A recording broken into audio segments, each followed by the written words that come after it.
Good morning students, मैं सानू सिन्हा आप सभी के बीच एक बार फिर से उपस्थित हूँ आज के नए सेशन को लेकर। जैसा कि आप लोगों ने प्रीवियस वीडियो में देखा होगा, आप लोगों से मैंने डिस्कस भी किया था कि किन्हीं किन्हों का रांची यूनिवर्सिटी के वुमेंस कॉलेज और मरवाड़ी कॉलेज का एग्ज़ाम बहुत पास है, डेट भी अनाउंस हो ही चुका है, जिसको लेकर मैं जो है इम्पॉर्टेंट लगभग 10 से 15 क्वेश्चन मैं करवाने जा रहा हूँ और उसको लिखने का तरीका भी मैं आपको जो है पीडीएफ वाइज वो प्रोवाइड कर दूंगा। और दूसरा, आज के लिए आज बात ये भी खास है कि आप लोगों के लिए कॉमर्स वाले जितने भी स्टूडेंट्स हैं उन लोगों के लिए हम लोगों ने एक टेलीग्राम चैनल लॉन्च किया है जिसमें 11, 12 कॉमर्स, एमकॉम और सीए फाउंडेशन या सीए इंटर, दैट इज जितने भी तरीके के कॉमर्स के स्टूडेंट हैं उन लोगों के लिए वहां पर handwritten notes, PDF notes सारे लोग अवेलेबल होंगे। तो आप लोगों से मैं बस यही बोलना चाहूंगा कि आप जो है वीडियो के नीचे डिस्क्रिप्शन में जाकर उस टेलीग्राम लिंक को ज्वाइन जरूर कर लीजिएगा, ठीक है ना। तो चलिए लेट ना करते हुए आज का सेशन मैं स्टार्ट करता हूं, जो कि मैंने आपको बोला कि 10 से 15 क्वेश्चन जो मैं इंपॉर्टेंट कराऊंगा, उस इंपॉर्टेंट क्वेश्चन में आज का जो टॉपिक है वो है जीएसटी के रिगार्डिंग। क्योंकि लास्ट वीडियो में आप लोगों ने देखा होगा कि जीएसटी को मैंने डिफाइन किया था, जीएसटी क्या है इसका ब्रीफ हिस्ट्री मैंने बताया था कि जीएसटी आया कहां से, इसमें रेट कितने तरीके का होता है, जीएसटी का टाइप्स क्या होता है। तो ये सब जानने के बाद आज जो है मैं आपको एक इंपॉर्टेंट इसका क्वेश्चन कराने जा रहा हूं जिसका कि नाम है जीएसटी काउंसिल, ठीक है ना। आप लोगों के लिए ये एग्जाम में बहुत ही इंपॉर्टेंट टॉपिक आने वाला है और आएगा ही आएगा, मतलब 100% श्योर तो मैं नहीं हूं, बट आपके लिए इंपॉर्टेंट क्वेश्चन है, इसको जरूर पढ़ के जाइएगा, ठीक है ना। देखो आज का टॉपिक क्या है कि जीएसटी काउंसिल, इसका रोल क्या है, इसका पावर क्या है, इसका फंक्शन क्या है, कॉरम क्या है और इसके मेंबर्स कौन कौन होते हैं, ठीक है ना। तो इन सब चीजों के रिगार्डिंग मैं आपसे करता चला जाऊंगा, जिसमें जो लोग ऑफलाइन ऑलरेडी पढ़ चुके हैं उन लोगों को पता होगा कि जीएसटी काउंसिल में कौन कौन से लोग ऐड होते हैं और उन लोगों को मैंने ऑलरेडी बता चुका है। आप लोगों के लिए अभी जो वीडियो आ रहा है इसमें अच्छे तरीके से हम लोग समझने का कोशिश करेंगे। देखो आज जो है हम लोग कौन कौन से कंटेंट को डिस्कशन करेंगे उसके बारे में देखो यहाँ पे लिखा हुआ है, क्या है कि GST and service tax council क्या होता है, कैसे उसको क्रिएट किया गया और कब से उस चीजों को ध्यान में रखते हुए काउंसिल को बनाया गया। क्योंकि आपको ये एकदम नॉर्मल सा पता होगा कि दुनिया में किसी भी लॉ को फॉलो करने के लिए हम लोगों को उसके head of the administrative setup करना होता है।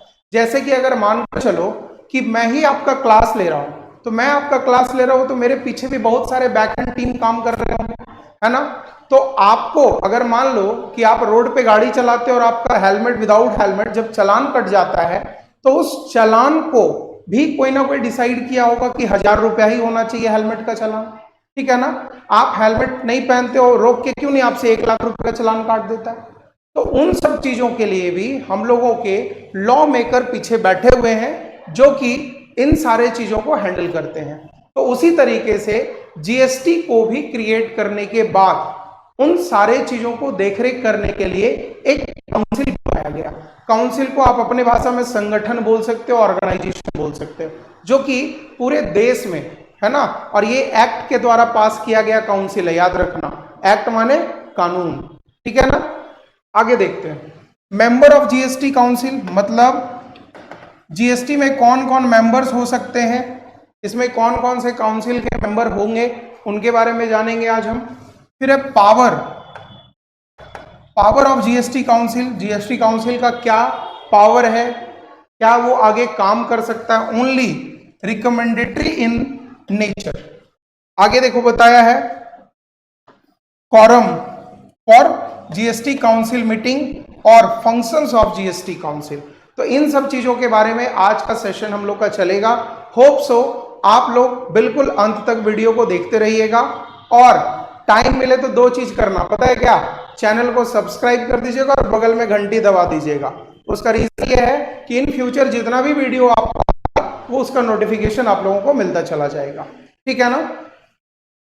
चलो इसके आगे हम लोग आज चलते हैं। सबसे पहले कि जीएसटी काउंसिल को गठन कब किया गया, इसको किस लिए बनाया गया है। आप लोगों को पता होगा कि जीएसटी इंडिया में 1 जुलाई 2070 में आया है, ठीक है ना। 1 जुलाई 2017 में जीएसटी आया था। और आपको जान के बड़ा अच्छा खुशी होगा कि आज के वीडियो से कल एक दिन पहले कल ही जीएसटी डे था, 1 जुलाई, ठीक है ना। चलो देखो यहां पर देखते हैं क्या समझाया है जीएसटी काउंसिल के बारे में कि according to article 279 of the constitution, मतलब संविधान के 279वां 279 ए कॉन्स्टिट्यूशन एक्ट के अंदर जीएसटी काउंसिल को कॉन्स्टिट्यूट किया गया था। कॉन्स्टिट्यूट का मतलब बनाया गया था, है ना। The president with in 60 days of the commencement of article 279 ए, 279 ए के कमेंसमेंट के बाद प्रेसिडेंट जो है जीएसटी काउंसिल का भी गठन कर दिए थे, ठीक है ना। The notification of the bringing into the force 279 A with the effect from, ये कब आया था, 12 सितंबर 2026 को, सॉरी 2016 को, 2016 में। और इसको इशू कब कर दिया गया, 10 सितंबर 2016 में। इस चीज को समझने का एकदम अच्छे तरीके से कोशिश करना। दूसरा चीज, अगर एग्जाम में आए कि what is GST council, GST council का राइट्स दे दे, पावर दे दे, तो थोड़ा बहुत तो इसको लिखना पड़ेगा आपको कि जीएसटी काउंसिल को गठन कब किया गया था, किसके द्वारा किया गया था। तो प्रेसिडेंट जो है कॉन्स्टिट्यूशन एक्ट 279 ए के द्वारा जीएसटी काउंसिल का गठन किए थे। कब किए थे, 12 सितंबर 2016 में, जिसको इशू कब किया गया था, 10 सितंबर 2016 को, ठीक है ना। आगे चलो देखते हैं। आगे देखो यहां पे क्या समझाया, आपको पता होगा कि जब जीएसटी आया था ना, उस टाइम के फाइनेंस मिनिस्टर हमारे थे अरुण जेटली, ठीक है ना। तो अरुण जेटली के बारे में यहाँ कुछ दिया हुआ है और क्या बताया गया, देखो जरा अच्छे से। The governing body of the GST comprise of union finance minister, जो कि थे Arun Jaitley, who is the chairman of the council उस टाइम पर। और उसी टाइम से ये चलन चलता रह गया कि जो भी हमारे फाइनेंस मिनिस्टर होंगे उन्हीं को जीएसटी काउंसिल का अध्यक्ष बना दिया जाएगा। दैट इज प्रेसिडेंट बोल सकते हैं, या फिर यहां पे क्या बताया, chairman. Chairman of the GST council कौन होंगे, हमारे फाइनेंस मिनिस्टर होंगे, ठीक है ना। तो उस टाइम कौन थे, अरुण जेटली, तो उस टाइम उनको बना दिया गया। अभी कौन है, अभी है हम लोगों के अभी जो वित्त मंत्री है, फाइनेंस मिनिस्टर कौन है, निर्मला सीतारमण जी। तो उनको जो है चेयरमैन बनाया गया जीएसटी काउंसिल का अभी। और जिस टाइम जीएसटी आया उस टाइम पर थे हमारे अरुण जेटली, ठीक है ना। आगे देखो, the minister of the state revenue and the state finance taxation minister, मतलब काउंसिल में सिर्फ और सिर्फ अरुण जेटली या वित्त मंत्री को नहीं रख दिया जाता है। क्या रखा जाता है, आपको पता है कि जीएसटी में बहुत माथापच्ची करने के बाद जो है स्टेट और सेंट्रल गवर्नमेंट का आपस में क्या हुआ, म्यूचुअल अंडरस्टैंडिंग। तो उस अंडरस्टैंडिंग को कायम रखने के लिए काउंसिल जब बनाया गया था तो उस समय ये चर्चा कर दिया गया था कि इसके जो चेयरमैन होंगे वो तो वित्त मंत्री हो सकते हैं, बट उनके मेंबर बनने के लिए, मतलब जीएसटी काउंसिल में तो अकेला चेयरमैन तो चलाएगा नहीं, उसमें मेंबर का भी जरूरत पड़ेगा। तो उस मेंबर में कौन होंगे, स्टेट के फाइनेंस मिनिस्टर हो सकते हैं, या फिर जितने सारे स्टेट हैं इंडिया में उनके फाइनेंस के रिप्रेजेंटेटिव भी हो सकते हैं, ठीक है ना। तो काउंसिल में इन दोनों चीजों को ऐड कर दिया जाता है। आगे देखो, the duty of the council, इसका काम क्या है, काउंसिल का ड्यूटी क्या है, to make recommendation to the union and the states, मतलब किसी भी तरीके का कोई चेंजेस आ रहा है, कोई भी रेट में कुछ चेंज करना है, या किसी भी तरीके का रेट को बढ़ाना या घटाना है, इन सब चीजों के बिहाफ में रिकमेंडेशन देना काम किसका है, जीएसटी काउंसिल का, ठीक है। होप सो समझ में आ रहा होगा। आगे देखते हैं, यहां क्या बोला है, it has been provided the constitution 101st amendment, 101वां अमेंडमेंट में, मतलब जब जीएसटी बना तो 101वां अमेंडमेंट, अमेंडमेंट का मतलब होता है उसको बोल सकते हैं बदलाव, या अधिनियम में किसी भी तरीके का चेंजेस को अमेंडमेंट हम लोग बोल देते हैं।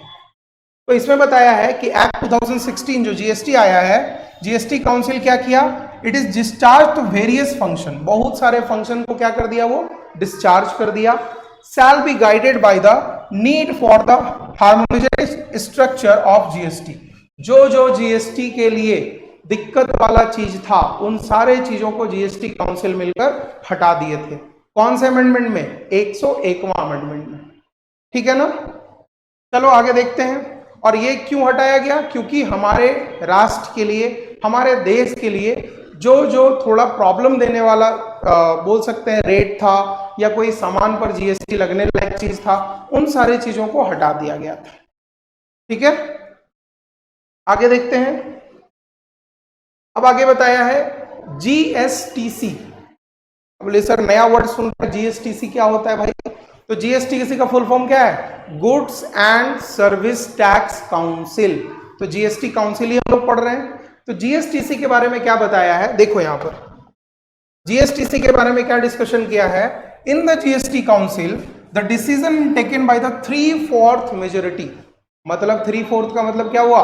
75%। मतलब जितने भी काउंसिल मेंबर होंगे इंक्लूडिंग चेयरमैन, अगर किसी डिसीजन पर मत बनाना होगा तो 75% वोट होना चाहिए हाँ के तरफ। मतलब जो भी चेंज करना है, जो भी रिकमेंडेशन है, उस पर मुहर लगने के लिए कम से कम 3/4 मेजोरिटी हम लोगों को होना चाहिए। विथ द सेंट्रल, देखो यहाँ क्या बताया, with the centre having a 1/3 vote and the state have remaining 2/3। इसका मतलब क्या हुआ? सेंट्रल में 1/3 वोट को रिजर्व रख लिया और बाकी 2/3 किसके लिए छोड़ दिया? स्टेट गवर्नमेंट के लिए। ठीक है ना। तो लेकिन तब भी हमको कितना चाहिए? 3/4 वोट चाहिए ही चाहिए। ठीक है ना। आगे देखो यहां समझाया क्या है। In the GSTC has been notified with the effect from what? 12 सितंबर 2016, जब से जीएसटी को बनाया गया, जीएसटी काउंसिल को जब से बनाया गया है। तो जीएसटीसी के बारे में बताया क्या चीज? कि इसको असिस्टेड बाय द सेक्रेटेरिएट के द्वारा किया जाता है सारा काम। सेक्रेटेरिएट का मतलब समझते हैं ना, सचिवालय। इनके द्वारा ये सारा काम किया जाता है। कोई भी जीएसटीसी नोटिफाइड जब करता है तो उसका एक नोटिस जो है सेक्रेटेरिएट उस पर मोहर मार के अनाउंस कर देता है और जितने भी जीएसटी के मेंबर्स हैं उन लोगों तक वो कोई भी डिसीजन पहुंच पाता है आसान तरीके से। ठीक है, आगे देखो। 20 meeting of the GSTC have been held so फार।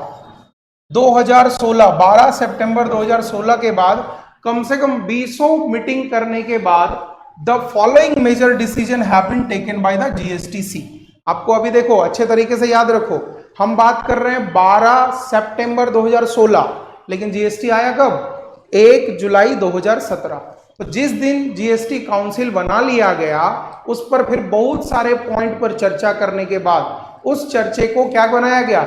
एकदम डिसीजन कंफर्म ले लिया गया, उस पर मोहर लग गया।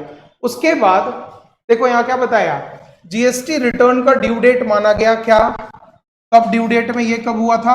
23rd जीएसटी काउंसिल मीटिंग में ड्यू डेट पर चर्चा किया गया कि जीएसटी का ड्यू डेट कब कब होगा। जो लोग जीएसटी थोड़ा बहुत अच्छे से पढ़े हैं, बाकी जो लोग नहीं पढ़े जीएसटी का हम क्लास नहीं ले रहे, इंपॉर्टेंट क्वेश्चन डिस्कशन कर रहे हैं। तो जीएसटी का रेट जैसे 3B फाइल करने का डेट है 20th of next month, every next month. अगर आप GSTR 1 फाइल करते हो तो उसका 11 तारीख डेट है। और भी जितने भी तरीके का जीएसटी फाइल करने का जो डेट है ना, ड्यू डेट, उसको भी कब ये किया गया था? 23rd of GST council meeting में। Decision is relating to services in 23rd GST council meeting में जीएसटी काउंसिल क्या बोला है? 22nd मीटिंग्स में क्या क्या चीज किया गया देखो। Decision taken on 22nd meeting of GST council, decision taken on services at 20th GST council. मतलब आप इतना समझ लो कि जीएसटी जब से बना है ना, दो चीज तो बड़ा अच्छे से बोला जाता है, पता है क्या? कि गर्लफ्रेंड और बीवी का बात और जीएसटी का रेट और जीएसटी का टेंशन, वो लोगों को, बहुत लोगों को समझ में आया नहीं आज तक। और इतना आपको पता होना चाहिए कि हम भी जीएसटी से रिलेटेड वर्क करते जरूर हैं, बट आज भी ऐसा कभी कभी प्रॉब्लम आता है कि जीएसटी रात में मीटिंग करता है, सुबह डिसीजन दे देता है, पता चलता है हम लोग कल से फिर से कुछ ना कुछ चेंजेस हो गया, अब उसको पढ़ना पड़ेगा, उसी अकॉर्डिंग फिर आगे हम लोग काम करेंगे। ठीक है ना। चलो इसके आगे चलते हैं। अब आगे देखते हैं मेंबर ऑफ जीएसटी काउंसिल कौन कौन होते हैं। ठीक है ना। अभी देखो पहले ही बता चुके हैं हम मेंबर कौन कौन होंगे। पहले फाइनेंस होंगे और दूसरे स्टेट के मिनिस्टर और स्टेट के रिप्रेजेंटेटिव। तो यहां पर देखो समझाया क्या है। The GST council is a joint forum of the central and the state. आपको पता है ये चीज हम लोग डिस्कशन अभी तुरंत कर चुके हैं कि जीएसटी काउंसिल जो है स्टेट और सेंटर दोनों का मिक्सअप है और उन दोनों के बिना तो कुछ हो नहीं सकता। तो इसके मेंबर कौन कौन होते हैं देखो। चेयरपर्सन किनको बनाया जाता है, यूनियन फाइनेंस मिनिस्टर जिसको कि वित्त मंत्री बोलते हैं। ठीक है।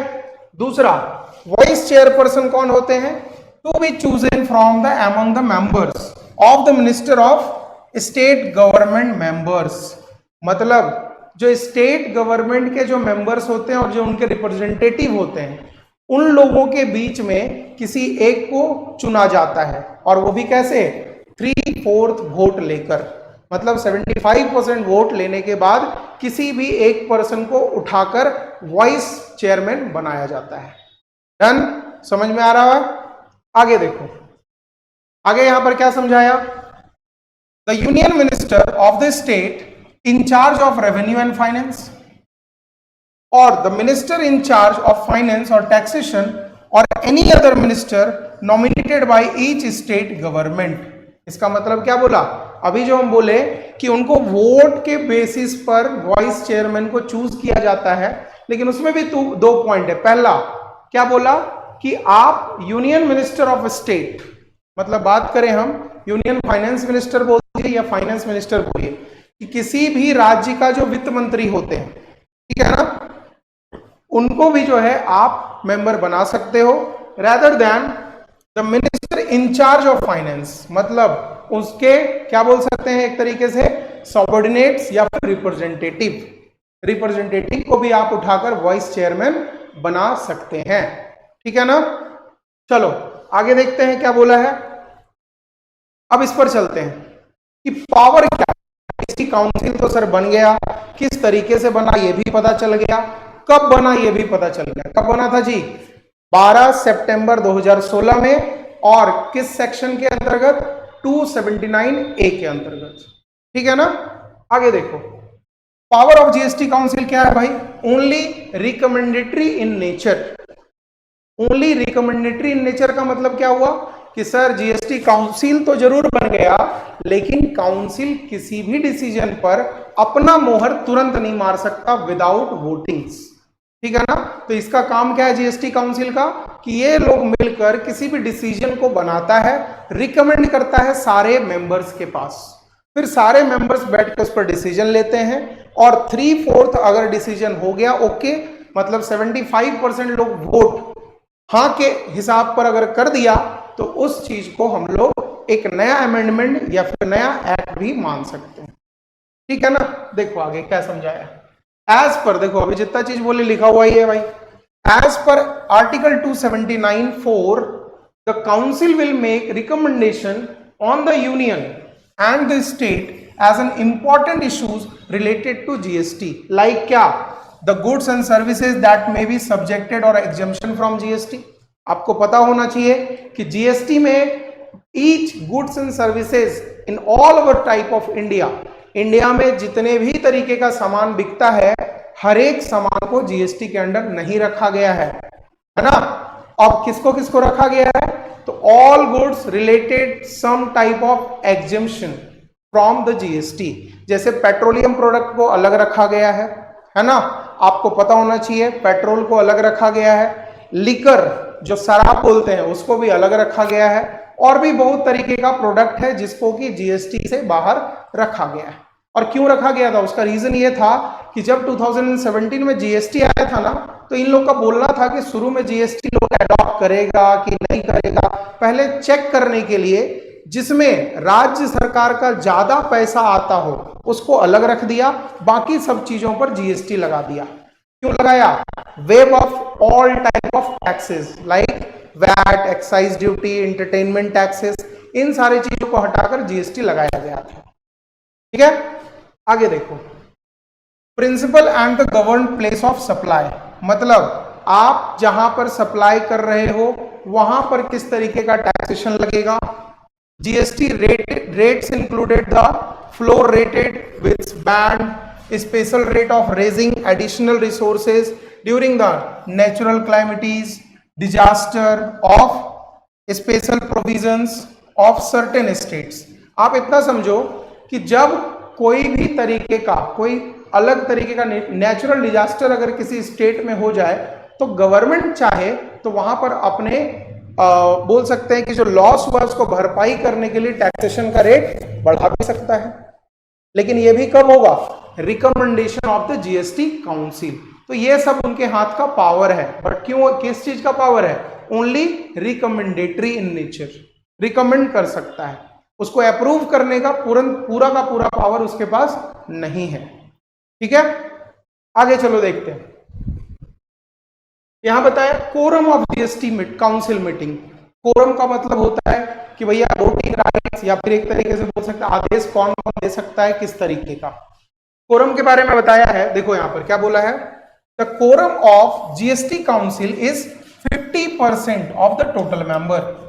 कोरम तो ये बनाया गया है कि 50% ऑफ द टोटल मेंबर अगर किसी भी मीटिंग में शामिल हैं तो उस मीटिंग का कोई ना कोई सही डिसीजन निकलेगा।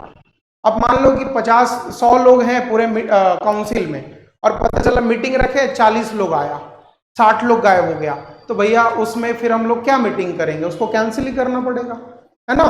तो कोरम ये बनाया गया है कि कोई भी मीटिंग जब होगा तो minimum 50% of the total member होने चाहिए और साथ ही साथ डिसीजन भी लेने के लिए उस समय भी 3/4 मेजोरिटी होना चाहिए, जिसको लिखा हुआ है क्या चीज, 75% मेजोरिटी होना चाहिए। वेयर इन द, इसमें देखो यहां पर सेंट्रल गवर्नमेंट का कितना रहता है, पहले ही बताएं, 1/3 सेंट्रल गवर्नमेंट का रहेगा और 2/3 किसका रहेगा, स्टेट गवर्नमेंट का। ये चीज हम लोग पहले ही देख चुके हैं, ठीक है ना। आगे देखो फंक्शन क्या है जीएसटी काउंसिल का, उसके बारे में भी चर्चा कर लेते हैं। फंक्शन है the tax, cesses and the surcharge which may be subsumed in the goods and the services tax. आगे बोला है the goods and services that may be subjected और the exempted from the goods and service tax. इन सब चीजों का function है भैया जीएसटी काउंसिल का कि कार्य क्या क्या है। इसका कार्य है कि किस चीज पर हमको टैक्स लगाना है, किस चीज पर टैक्स नहीं लगाना है, इन सारे चीजों के बारे में चर्चा करने के लिए जीएसटी काउंसिल को बनाया गया है, ठीक है ना। जीएसटी काउंसिल को इसी चीजों के बारे में बनाया जाता है। आप देखते होंगे कभी कभी घर से घूमने जाना रहता है तो मम्मी से पूछे कि मम्मी बाहर जाना है, तो मम्मी जो है अपना रूप अपनाती है और पता है क्या बोलती है, पापा से पूछ लो। पापा से पूछने का मतलब क्या है, वो रिकमेंड कर दे रही है पापा के तरफ। अब पापा कहीं हाँ बोल दिए जाओ बेटा घूम लो, तो मम्मी फिर अच्छा से पापा को सुनाएगी, और पापा नहीं बोल दिए तो फिर आप जाके गुनगुनाते मम्मी के पास जाइएगा कि मम्मी देखो ना पापा मना कर दिए। और मम्मी का अगर मन कर गया तो रिकमेंडेशन और ऑर्डर दोनों साथ ही दे सकती है, कोई बड़ा चीज नहीं। आगे देखो इसी में जो है रिकमेंडेशन में ही बहुत सारे चीजों के बारे में बताया गया। हाँ एक और ये है आपका क्या चीज, ये हम लोग पढ़ रहे हैं फंक्शन। फंक्शन में एक चीज याद रखना कि जीएसटी का जो रेट है ना, रेट तो पूरे ऑल ओवर इंडिया में सेम लगाया गया, वो 5 तरीके का, 0%, 5, 12, 18 और 28। लेकिन किसी भी स्टेट में अलग अलग तरीके के स्टेट हैं कुछ हमारे इंडिया में, जहां पर जीएसटी का जो लिमिट है, जैसे मान लो हम लोग बिहार झारखंड में रहते हैं, तो बिहार झारखंड में अगर आपको जीएसटी लेना है तो उसके लिए अलग लिमिट है। क्या कि अगर भैया आप कोई भी सामान गुड्स को बेचते हो तो मिनिमम 40 लाख रुपए का ट्रांजैक्शन, मतलब 40 लाख रुपए का टर्नओवर एक साल में आपके बिजनेस का होना चाहिए, तभी जीएसटी मैंडेटरी है। रेदर और नॉट आप मत नहीं भी लोगे चलेगा। लेकिन वही चीज सर्विस में घट के हो जाता है 20 लाख रुपया। लेकिन उसके अलावा भी, ये बिहार झारखंड के अलावा भी जीएसटी काउंसिल अलग अलग राज्य में अलग अलग तरीके का जीएसटी का लिमिट बना के रखा है, जिसमें क्या क्या है देखो, स्पेशल प्रोविजन बनाया है किसके लिए, with the respect of the state of Arunachal Pradesh, Assam, Jammu Kashmir, Manipur, Meghalaya, Mizoram, Nagaland, Sikkim, अलग अलग हिमाचल प्रदेश, त्रिपुरा, उत्तराखंड, अलग अलग स्टेट में अलग अलग तरीके का लिमिट जो है फिक्स किया गया है गवर्नमेंट के द्वारा, ठीक है ना। और कितना लिमिट फिक्स किया गया है अगर आप लोग कमेंट में पूछोगे तो मैं बिल्कुल बताऊंगा। बाकी क्योंकि सेशन चल रहा है जीएसटी काउंसिल का, तो इसमें लिमिट का कोई नीड नहीं है आप लोगों को, ठीक है ना। होप सो आपको जो है आज का वीडियो बहुत अच्छे तरीके से समझ में आया होगा, और जल्दी आप लोगों से मिलेंगे हम नेक्स्ट सेशन में, ठीक है ना। तब तक के लिए thank you, good evening, bye bye.